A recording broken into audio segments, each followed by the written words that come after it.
회장님 죄송합니다. 브레이크가 말을 안 듣습니다. 누군가 차를 몰래 고장내놓은 것 같아요. 결국 멈추지 못한 장비서는 차를 가로수를 들이받았고 크게 다친 신여진은 유진 아빠 내가 속았어 말도 내뱉지 못한 채 혼수 상태에 빠지고 마는데요. 오늘은 신여진이 그동안 최명지에게 속아왔다는 것을 깨닫고 눈물의 사죄를 하게 된다는 이야기를 해보겠습니다. 유진 엄마 당장 만나 당신한테 해줄 이야기가 있어. 윤성호는 수녀님에게 최명지가 20년 전 유진이를 찾아 보육원에 왔었다는 증언을 듣자마자 신여진에게 연락을 취했습니다. 유진 엄마 당신 속고 있는 거야. 우리 유진이 죽였을지도 모르는 용의자가 바로 최명지라고. 윤성호의 마음은 너무나 급했습니다. 신여진에게 하루빨리 이 사실을 알려 평생 속아왔다는 사실을 알려주려 했습니다. 최명지의 악의 마수에서 신여진과 은총이를 구해내려고 했었죠. 이번엔 어떻게 신여진을 구워 삶았는지. 은총이 그 어린 것을 유학까지 보내버리려 하다니. 윤성호가 계속해서 전화를 걸었지만 신여진은 전화를 받지 않았습니다. 신여진은 윤성호가 리처드 아니었다는 사실을 알게 된 뒤 큰 상처를 받아 마음을 굳게 닫아버리고 말게 된 것이죠. 당신이랑은 더 이상 할 이야기 없어. 신여진은 윤성호의 전화를 받지 않았고 이것이 큰 실수로 남게 되었습니다. 신여진은 피곤한 듯 핸드폰을 두고 자리를 비웠고 형님 아주버님한테 계속 전화 오는 거예요?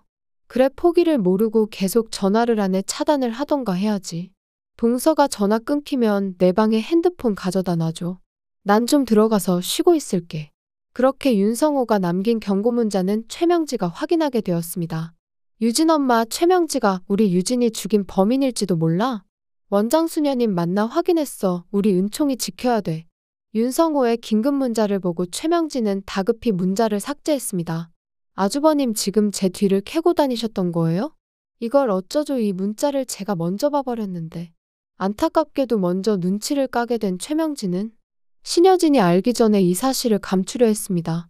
조영사 급한 일이 생겼어. 우리 형님 유진이 빨리 만나러 가셔야 될 것 같아.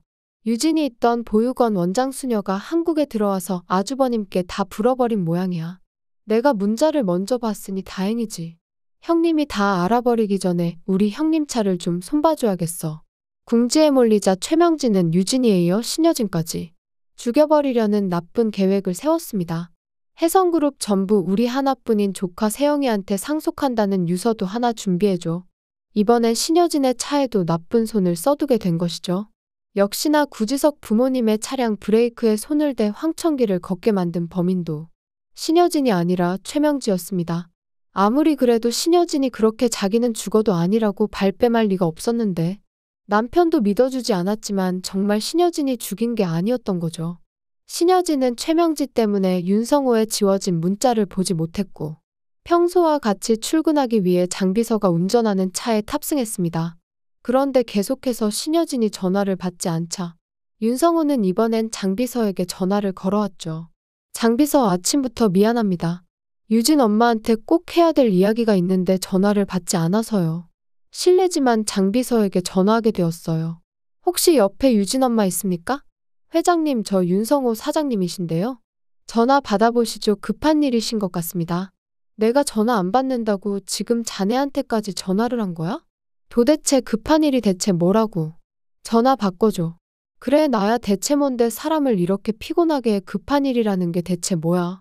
유진 엄마 내가 보낸 문자 확인하지 않았어? 내가 우리 유진이 보육원에 찾아왔었던 여자가 있었다고. 그게 최명지라고 분명히 알려주었는데 어찌해서 답이 없는 거야. 나는 우리 유진이 죽인 용의자로 최명지를 의심하고 있어. 당신이 지금 우리 은총이를 세영이랑 최명지 편에 유학 보내겠다는 소리를 들었는데 내가 어떻게 가만히 있을 수가 있어. 그 모녀를 절대 우리 은총이 곁에 두어서는 안 돼. 확실한 증거를 찾아서 뺑소니범을 잡지는 못했지만 일단 유진 엄마 당신이 이 사실은 알고 있어야지. 그걸 왜 지금 말해. 나한테 문자 같은 거 들어온 적이 없다고. 신여진은 핸드폰을 아무리 뒤져봐도 윤성호가 보낸 문자 같은 건 찾을 수가 없었습니다. 설마 최명지가 지워버린 건가? 전날 핸드폰을 거실에 두고 들어가 버린 게 생각났죠. 신여진은 당장 장비서에게 차를 멈추라고 지시했습니다. 장비서 당장 차 돌려 집으로 다시 돌아가야겠어. 우리 은총이 당장 최명지한테서 떼어놔야 해. 회장님 차가 이상합니다. 브레이크가 말을 듣지 않습니다. 누가 차에 손을 써둔 것 같아요. 프로 운전기사였던 장비서는 단번에 차량이 고장났다는 것을 알아차렸습니다. 그리고 다른 차에 받기 전 가로수를 들이받는 걸 택했죠. 빠르게 달리고 있던 신여진이 차는 검은 연기를 내뿜으며 불타올랐습니다. 장비서와 신여진은 피를 흘리며 정신을 잃었고 다행히도 시민들과 구급대의 구조를 받아 병원으로 이송될 수 있었는데요. 신여진과 통화 상태이던 윤성호는 사고 사실을 가장 먼저 알고 병원으로 달려오게 되었습니다. 제가 신여진 환자 보호자입니다. 어떻게 되었습니까? 보호자시군요. 지금 환자 수술 중이니 접수하고 대기해주세요. 장비서와 신여진 모두 사경을 헤매고 있는 중이었죠. 브레이크 고장으로 사고가 나다니. 분명 전화통화에서 장비서가 그렇게 말했어. 윤성호는 그동안 신여진이 자기가 죽어도 구지석의 부모를 죽이지 않았다는 말을 믿지 않았었습니다. 남편이 되어가지고 부인이 기업 사냥꾼이니 그만큼 못된 짓도 했을 거라 말을 들어주지 않았는데 신여진이 이렇게 브레이크 고장으로 사고가 나 누워있는 모습을 보자니 지난날 한 번도 신여진의 말을 귀담아 들어주지 않았던 게 너무나 후회가 되었죠. 그래 정말 당신이 지석이네 부모님을 죽인 게 아니었던 거야. 최명지 네가 진짜 천벌을 받을 년이었어. 숨겨져 있던 범인이 드러나는 순간이었습니다. 윤성호는 이제 구지석과 구하나에게도 자신이 신여진의 남편이라는 것을 밝히고 사과를 해야만 했습니다. 지석아 구하나 씨 내가 정말 미안합니다. 나도 당신들을 돕는다고는 했지만 내가 누군지 속인 죄인이에요. 윤성호의 정체도 충격이었지만 무엇보다 더 큰 충격이었던 것은 신여진도 똑같이 브레이크 사고로 이렇게 크게 다쳐 사경을 헤매고 있다는 것이었죠. 그럼 정말 신여진 회장이 저희 부모님을 죽인 범인이 아니었다는 말이네요? 그래 최명지 짓이었던 거야. 자기가 계속 죽인 게 아니라고 했을 때 내가 좀 더 자세히 알아봤어야 했었어. 그간 신여진만을 원망하며 원수라고 복수의 칼날을 갈았는데 정작 진범이 따로 있었다니. 복수의 대상이 따로 있었다는 사실에 충격을 받을 수밖에 없었습니다. 아니야 자네 부모를 직접적으로 죽인 것은 아니지만 기업 사냥을 했던 사실은 분명하니 신여진 회장도 자네들 앞에서는 죄인인 거지. 하지만 최명지를 정말 용서할 수가 없구나. 내 딸을 죽인 것도 그리고 지석이 부모를 죽인 것도 모두 최명지 짓이었다니. 신여진이 혼수 상태로 사경을 헤매는 상황 속에서 갑작스러운 변화가 찾아왔습니다. 최명지의 사주를 받은 변호사가 자신이 신여진의 대리인이라면서 서류를 가져온 것이죠. 그 서류에는 신여진이 사망하거나 의사결정이 어려운 상황에 처했을 때를 대비해 조카인 윤세영을 대리인으로 지정해두었다는 내용이 담겨 있었습니다. 이 사실을 접한 혜성가 사람들은 큰 충격에 빠졌는데요. 모두 윤세영에게 물려준다고 하셨다고. 은총이가 있는데 그럴 리가 없어. 하지만 변호사는 공식적으로 선언했습니다. 지금부터 윤세영 씨와 최명지 씨가 회장 대리인입니다. 이에 구하나와 구지석은 격렬하게 반발했습니다. 말도 안 돼. 그 서류는 가짜라고요. 사실 이 모든 상황은 최명지와 조영사가 교묘하게 계획한 것이었습니다.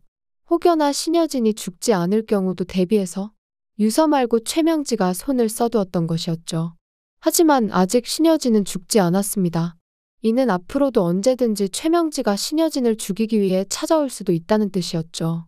신여진의 상태가 위급해지자 윤성호는 즉시 병원 경비를 강화했습니다. 신여진의 병실 주변에 경호원들을 철저히 배치했죠.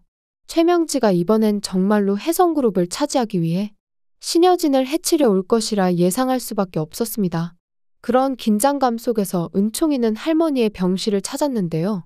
어린 은총이는 침대에 누워 의식 없이 누워있는 할머니의 모습에 눈물을 흘렸습니다. 은총이는 자신의 행동을 깊이 후회하며 할머니에게 속삭였는데요. 할머니 죄송해요. 제가 할머니 싫다고 해서 눈 안 뜨는 거죠. 그동안 나쁜 말하고 할머니 싫어해서 죄송해요. 이제 안 그럴 테니까 일어나시면 안 돼요? 하지만 은총이의 진심 어린 사과와 애원에도 신여진이 눈을 뜨는 일은 없었습니다. 은총이는 할머니의 손을 꼭 붙잡고 간절한 마음으로 기도를 시작했죠. 이 모습을 지켜보던 구하나는 복잡한 감정에 휩싸였는데요. 그동안 신여진이 자신에게 얼마나 많은 상처를 주었는지 모두 기억하고 있었지만 은총이의 슬픔의 참모습을 보는 것도 견디기 힘들었습니다. 더욱이 구하나는 최근 알게 된 진실 때문에 더욱 혼란스러웠죠. 신여진이 실은 진짜 원수가 아니라 최명지에게 속아 딸을 잃은 피해자라는 사실이 머리를 복잡하게 만들었죠. 구하나는 내면의 갈등 속에서 고민했습니다. 신여진이 정말 눈뜨면 이제 신여진을 어떻게 대해야 할까? 수많은 생각들이 머릿속을 스쳐 지나갔지만 무엇보다 지금 이대로는 안 된다는 생각이 강하게 들었습니다. 구하나는 의식 없는 신여진을 향해 강한 어조로 말했는데요. 신여진 회장님 당장 눈 뜨세요. 당신 이렇게 약한 사람 아니잖아요. 그렇게 사람 괴롭히는 재주로 일어나서 최명지 모녀를 괴롭혀야지. 지금 그 여자한테 당하고 이렇게 누워서 힘도 못 쓰면 어떻게 하냐고요. 한편 신여진이 의식을 잃은 사이 혜성그룹에서는 큰 변화가 일어나고 있었습니다. 호랑이 없는 틈에 여우가 왕 행세를 한다고. 회장 대리 직함을 얻게 된 최명지와 윤세영은 마치 세상을 다 가진 듯한 기쁨에 휩싸였죠. 이게 회장 사무실인가? 윤세영은 흥분된 목소리로 최명지에게 말했습니다. 엄마 너무 행복하다. 이제야 우리가 혜성그룹을 가지게 되었네. 큰엄마 깨어날 기미도 안 보이는 거 맞지? 큰엄마 일어나기 전에 은총이 입양도 다시 진행해서 혜성그룹 우리가 완전히 먹어버리자고. 최명지도 딸의 말에 기쁨을 감추지 못했습니다. 그래 세영아 우리 모녀 그동안 고생했던 거 이렇게 보상받나 보다. 지금 구하나가 병실을 아주 철통방어하고 있나 본데. 병실에서 빠져나오게 만들어야지. 구하나가 빠져나오면 그때가 형님 제삿날이야. 혜성그룹의 내부는 이제 완전한 분열 상태에 이르렀습니다. 윤성호가 이끄는 구지성내파와 최명지의 세력으로 회사가 양분되어 매일같이 격렬한 대립이 이어졌습니다. 구지석은 최명지를 마주할 때마다 깊은 분노를 느꼈는데요. 당신이 진짜 우리 부모님 죽인 범인이었어. 어떻게 신여진 회장까지 적골로 만들고 그 자리에 있을 수가 있어? 당신이 인간이야? 이렇게 혜성그룹이 둘로 쪼개져 보기 좋게 망가져가는 혼란스러운 상황 속에서 기적 같은 일이 벌어졌습니다. 그동안 의식 없이 누워있던 신여진이 마침내 눈을 뜬 것이었죠. 오랜 시간 의식 없이 누워있던 신여진은 마침내 눈을 떴고 주변을 살피기 시작했습니다. 신여진이 제일 먼저 본 것은 자신의 병실 침대에 기대어 지친 모습으로 잠들어 있는 구하나였습니다. 아주 오랜만에 눈을 뜨게 된 신여진은 구하나가 자신의 병실 침대에 기대 지쳐서 잠들어 버린 것을 보고 깜짝 놀랐죠. 구하나가 왜 여기 이러고 있는 거지? 신여진의 기억 속에서 과거의 따뜻한 순간들이 떠올랐습니다. 예전 가짜 딸과 엄마였을 때 구하나가 자신의 병간호를 해주었던 모습이 떠올랐고 신여진은 감회가 새로웠습니다. 오랜 갈등과 미움을 뒤로하고 병실에서 자신을 간호하는 구하나의 모습에 신여진은 복잡한 감정을 느꼈습니다. 그 순간 신여진의 마음속에는 과거의 추억과 현재의 현실이 교차하며 과거의 행동들이 물밀듯이 신여진의 머릿속을 스쳐 지나갔는데요. 그동안 최명지의 교묘한 조종에 넘어가 구하나에게 얼마나 가혹하게 대했는지 모든 기억이 선명하게 떠올랐습니다. 그동안 최명지에게 속아 그렇게 구하나에게 모질게 대하며 죗값을 쌓아왔는데 아무리 냉정한 성격의 신여진이라 해도 이러한 상황에서 마음이 흔들리지 않을 수 없었습니다. 신여진도 인간인데 마음이 무너져 내릴 수밖에 없었죠. 20년간 냉정한 사업가로 살면서 신여진은 깊은 고독감을 느꼈는데요. 자신에게 이제 남은 사람은 하나도 없다고 생각했는데 자기가 대신 횡령죄를 뒤집어 씌워서 감옥에 보내려고 했던 황진구와 몇 번이고 이용해 먹은 구하나가 이렇게 자신 곁에 남아주었다니. 이 예상치 못한 모습은 신여진의 마음을 깊이 흔들어 놓았습니다. 의식을 완전히 되찾은 신여진에게 구하나와 황진구는 즉시 현 상황을 설명하기 시작했는데요. 신여진은 자신이 없는 사이에 벌어진 일들을 듣고 격분했죠. 뭐? 내 인감을 가로채 지들이 내 대리인을 자처하고 나섰다는 말이야? 구하나는 신여진의 격앙된 반응에 차분히 대답했습니다. 내 이 병실을 저희가 지키고 있는 것도 최명지가 언제 회장님을 죽이러 올지 몰라서예요. 이 말을 들은 신여진은 잠시 생각에 잠긴 후 신여진은 한 가지 꾀를 내었습니다. 니들은 회사에 돌아가 있어. 신여진의 계획은 간단하면서도 효과적이었는데요. 신여진은 자신이 깨어났다는 것을 숨기고 계속 혼수 상태인 척 연기를 하며 최명지와 조영사가 자신을 죽이러 오기를 기다리자는 거였죠. 도저히 행방을 찾을 수가 없는 조영사를 잡으러 가는 것이 아니라 덫을 놓고 기다리기로 한 것이었습니다. 그리고 정말 신여진의 말처럼 상황이 전개되기 시작했는데요. 구하나와 황진구가 정말 회사에 큰일이 나서 달려간 것처럼 자리를 비우자 호시탐탐 기회를 노리던 범인들이 병실에 나타난 거죠. 조영사와 최명지가 살금살금 병실 문을 열었고 긴장감이 고조되는 순간이 찾아왔습니다. 최명지의 손이 신여진의 산소호흡기를 향해 뻗어갔습니다. 최명지의 산소호흡기를 때려 손을 댄 순간 미리 준비된 함정이 작동했는데요. 병실에 숨어있던 경호원들이 튀어나와 두 사람을 제압했죠. 완벽한 함정에 걸린 범인들 앞에서 신여진은 감겨있던 눈을 번쩍 떴는데요. 이 천벌을 받을 것들, 유진이를 죽인 것도 모자라서 이제 나까지 죽이러 왔구나. 이 모든 과정은 철저히 계획된 것이었고 증거까지 확실하게 확보되었습니다. 조영사와 최명지의 살인미수 계획은 방안 CCTV에 모두 녹화가 되고 있었고 경찰이 현장에 도착하여 범인들을 체포했습니다. 조영사, 당신 그래도 경찰인데 이게 인간이 할 짓이야. 최명지 씨 현행범으로 체포합니다. 범행 현장에서 체포되는 순간까지도 최명지는 저항을 멈추지 않았는데요. 절망적인 상황에서도 최명지는 딸을 향해 절박하게 외쳤습니다. 안 돼, 세영아, 도망가야 돼. 하지만 깨어난 신여진에게는 조금도 자비란 없었습니다. 회사에 복귀한 신여진은 회장 대리인 행세를 하고 있던 윤세영도 마찬가지로 구치소에 보내버렸죠. 감히 네가 내 대리인 흉내를 내고 있어. 내 딸을 잃은 것도 죽은 것도 전부 니들 모녀 탓이었는데 그동안 즐거웠지. 이제 니들 모녀한테는 지옥밖에 없을 거야.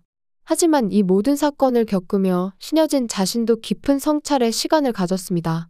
요단강을 건널 뻔하고서야 신여진은 정신을 차릴 수가 있었는데요. 자신이 얼마나 꼭두각시처럼 최명지의 이간질과 거짓말에 놀아났는지, 그 후회와 대가가 얼마나 큰지 뼈저리게 겪고 돌아오게 되었죠. 이러한 깨달음은 신여진을 완전히 변화시켰습니다. 신여진은 자신의 과오를 인정하고 솔직하게 사과하고 싶어졌는데요. 자신이 큰 잘못을 저질렀음에도 곁을 지켜주었던 구하나와 황진구, 그리고 자신 때문에 평생 복수의덫에 걸려 살아온 구지석, 그 모두에게 진심으로 사죄를 건넸죠. 신여진의 사과는 형식적인 것이 아닌 진심에서 우러나오는 것이었습니다.